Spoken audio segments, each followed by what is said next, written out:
Hello everybody, and in this video I'm going to go over some tips and tricks on how to be sub 12 on 3x3. I have an 11.03 second average in competition, and it could be a lot better considering I global sub 10 at home. But anyways, we'll just get right into the video, and I'll be going over some fundamentals and tips and tricks, and basically what sets you need to learn and what hardware you can use, and basically like look ahead and stuff. And yeah, just a bunch of fundamentals and things, because it's not really hard to get from sub 20 to sub 12 in that long. So yeah, we'll just get right on to the video. The first thing you need to get... Alright, so the first thing that you need to have in order to get sub 12 is a good 3x3. So I'll go over some 3x3 options that are good, such as the V10, which is my main. And yeah, basically the best hardware of today and what you should buy if you want to get good at this event. So these are 4 really good 3x3 speed cubes that I would recommend. So the cheapest option on this list, if you're looking for a high-end speed cube, this would be the Super RS3M 2022. It's really fast. For like rough turners, this is an excellent choice, and for only $9, it's really good. I got the Angstrom setup, and I broke my first sub 10 person bus single with this cube. So I would definitely recommend this as a budget choice if you're looking to become sub 12 with this, because this is a really nice speed cube. Alright, so the next 3x3 that I would recommend, and I definitely recommend this cube, this is the Worm 2021 Maglev 3x3. And I was able to get my first sub 12 average using this cube, so it's a really nice speed cube, and I still use it today for like blindfold solves. And I would definitely recommend buying this from either Speed Cube Shop or the Cubicle. All these cubes I got from Speed Cube Shop or the Cubicle, these 2 from Speed Cube Shop, and these 2 from the Cubicle. So yeah, definitely recommend getting this cube, as it is very nice. It's really good for controllable cubers, and it just has a nice feeling to it. So yeah, I definitely recommend this cube. So another high-end cube right here is going to be the V10. So this is the maxed out version, so the $40 version, and this is my main cube. And what I like about it is it's really fast, as well as being really controllable at the same time, and it just fits my turning style perfectly. And I've been able to get really good solves on this cube, like 2 6-second solves that I got yesterday, like really good. And I definitely recommend this cube, because this is like really good for the release. I'd also recommend the V9. The V9 is really good as well. So yeah, great cube.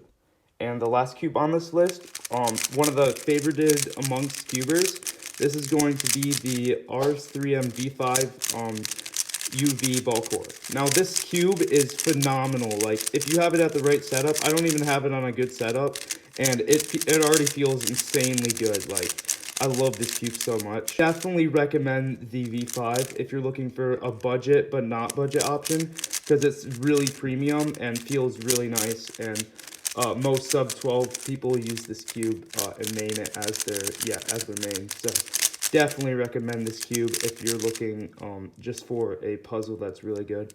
But obviously I main this one, but definitely get this cube if you want to get good results at home. So yeah, these are my 4 speed cubes that I recommend that you get from either the Cubicle or Speed Cube Shop, because I love both cubing stores. So yeah, or whatever cubing store you want to buy them from. Alright, so now with hardware out of the way, I'm going to go over some fundamentals and tips and tricks on how to become sub 12, and how I did it in under 6 months. Because from getting sub 20 to sub 12, it really just takes a matter of time and focus for what you need to do. So like, I'll go over some alg sets, F2L, a bunch of example solves and stuff like that to help you guys improve. And yeah. Alright, so you made it to the segment in the video where I'm going to go over 10 tips on how to, yeah, basically just get sub 12 fast. So, yeah. Alright, so my first tip for you guys is to have good lighting. So what I mean by good lighting is good enough lighting so it's not too dark and you can look ahead more. So basically make sure you're going slow when you're looking ahead, and what I mean by looking ahead is let's say you finish the cross here and you go on to your first pair and you're looking at other pairs while you're doing your first pair. So I'd go right onto this red green piece, and then I see that I have this here, so I would do this one and then do that one, and I'm looking into this one afterwards. So basically how to get good at this is you just keep doing solves where you're going slow, and then you'll eventually get so bored of turning slow that you'll just want to find more pieces so you can go faster in solves. I don't know, it's kind of hard to explain, but it basically just works in solves. But basically, yeah, just slow down and look ahead. Alright, so my second tip for you guys is to do untimed solves. So what I mean by this is if you're like sitting down at a couch and basically all you have is a Rubik's Cube, or you're watching TV or something, I'd recommend pulling your Rubik's Cube out and not doing any stack mat or anything like that, like no timer or anything, and just figure out ways, like when you're doing your cross, like really slow, figure out ways on how to pair up pieces in like the most optimal ways, and it'll also help with look ahead, like I said in the last one. But yeah, just do untimed solves and it'll work a lot. Like untimed solves usually was the reason I got to sub 12 in the first place. So my third tip is for you guys to learn full OLL and PLL. So as this isn't a requirement, it'll help you a lot later in your cubing journey, because just learning full OLL and PLL is a lot better than not. I do know people who just know for the last layer and can do it in under 10 seconds, which is kind of crazy, but I do know people who can do that because they just have great F2L and fluidity, so and good turning. So yeah, learn OLL and PLL to help you later in your cubing journey. Alright, so my fourth tip for you guys is to be able to solve your cross in under 8 moves every time. So basically we're looking at what here, our cross pieces are here, here, here, and here. And how I would solve this cross is I would do a D2 like that, R prime, D, F, D2, R prime, which is under 8 moves. So basically just make sure you can one look your entire cross and have it under 8 moves every time. Yeah, and it'll definitely help with having really efficient solutions during your F2L as well. So yeah, make sure you do that. Alright, so my sixth tip for you guys is to learn the best possible advanced cases for the bad cases like this. So basically how I do this case is I do R, U prime, R prime, U prime, R, U prime, R prime, U, S, R prime, F, R, fat Fy, like that. So that's how I do that algorithm, and it's not great, but basically I learned that from doing slow solves, just like I told you guys, because they help a lot. But basically there's another case that I see people doing wrong. Usually they take it out like this and do that, which isn't really efficient. So yeah, basically what I did there is I did R, U prime, R prime, U prime, F prime, U prime, L prime, U2, L, U2, F, like that. So that's how I do that case too. So basically just learn the most advanced F2L algorithms, and that'll help you a lot in the future. But make sure they're not too fancy. Alright, so my seventh tip for you guys is to stop unnecessary rotating.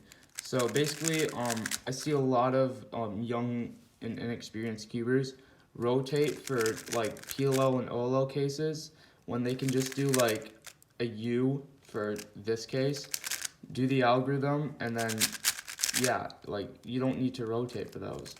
So yeah, just basically limit your rotations as much as you can, because that will help a lot. So like probably I'd recommend only 4 rotations to solve, but yeah, that do not, all right, try not to rotate as much. It's okay to rotate, but don't do it too much. Alright, so my 8th tip for you guys is to watch a ton of example solves from top level solvers and how they do their solves, because it definitely helps a lot. I've watched like Felix Zemdeg's example solves, and they helped me a lot with things, and I learned a lot of like F2L pairs and last layer tricks that I can do to like force cross instead of having a dot. I've learned a lot of stuff from example solves, so I definitely recommend example solves. So my 9th tip for you guys is to try to critique your own solves, or have somebody with higher experience critique your solves, because that'll also help a lot with learning a bunch of stuff like how to have better efficiency and how to stop making mistakes, because that'll help a lot. So either I'd recommend like something like this, where it's facing you with the cube, and so you can see what you're doing on the cube and fix your mistakes, because that'll also help a lot. But yeah, basically have it from like one of these angles where you can see the cube, and then like do your solve.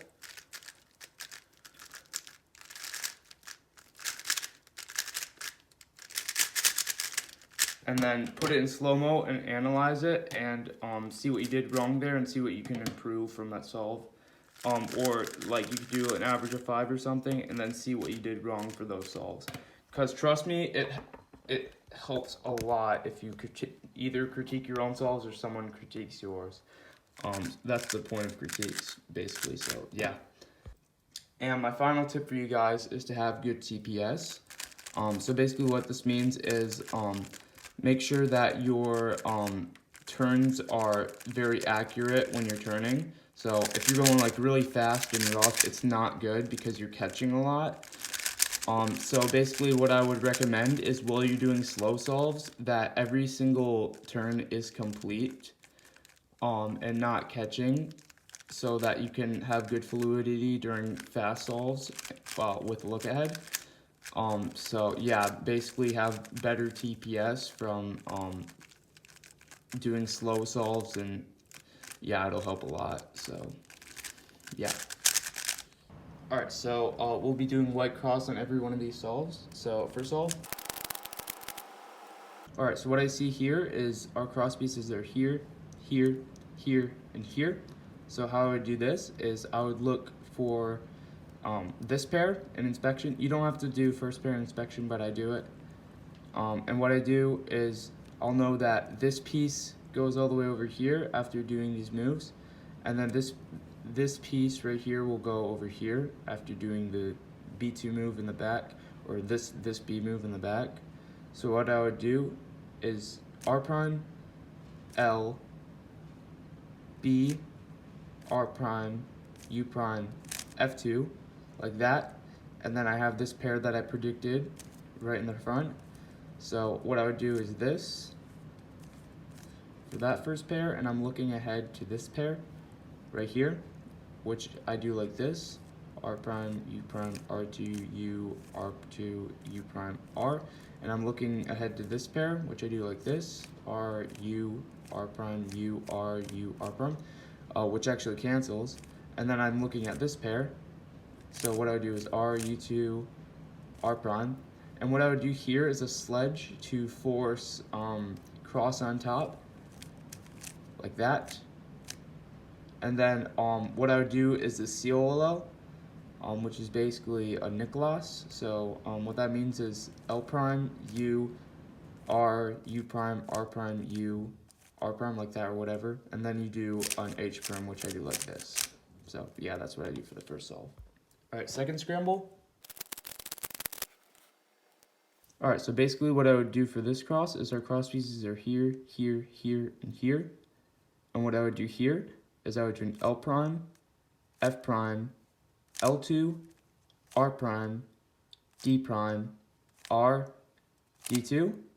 And I didn't actually look ahead into a first pair, which isn't really good. But what I see here is I'd probably do this with this. So I do R, U prime, R prime, and then L, U prime, L. And then I know that just from seeing it, I do this pair. So R, U prime, R prime, U prime, F, U prime, F prime, and then I'd go straight into this pair, which I look ahead and the back. So what I would do is U prime, R, U prime, R prime, U prime, F, U prime, F prime. And then we have this pair. So how I would do this pair is with a rotation, R, U prime, R prime, U2, rotate, R prime, U, R, like that. I go over here and I do this algorithm, S, R, U, R prime, U prime, R, U2, R prime, U2, S prime or whatever. And then I do a J prime from there. Third scramble. Alright, so basically what I would do is our cross pieces are here, here, here, and here. And what I would do here is I see that this is opposite of this and this, obviously. So what I would do is R, B, like that, U prime, and then I see that I'd have to preserve this pair, but I probably wouldn't preserve it in solve. So I do R prime, F, R, D, F, D, and I'd probably be knowing that this is the next pair I need to solve. So L prime, U prime, L, U, L, U prime, L, U prime, and then I'd see that I'd have to do this. So R, U2, R prime, U, R, U prime, R prime. Go over here, and I see that this is the next pair that I need to do. So what I do is U, R prime, U prime, R, U, R, U, R prime. And then I would be looking ahead to this. So L prime, U, L, U prime. And to not get a dot case, I do fat L prime, U, fat L, like that, U prime, L prime, U prime, L, like that. I get this O lowercase that I would do like this, so F, inverse, double inverse sexy, F prime, and then U prime, and then I'd do this A prime out. I do like this, like that.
Thank you guys so much for watching. Hopefully this video helped you in some way. And another big tip I forgot to mention is to do big cubes, because that'll help a lot with look ahead and stuff. I definitely recommend big cubes for that type of stuff. I never used big cubes because I wasn't good at it at first. But anyways, yeah, and hopefully viewers who are not sub 12 that are watching this can improve very quickly with this video. So yeah, I will see you guys later in future videos, and yeah, hopefully everything goes well for those cubers trying to get to sub 12. Peace.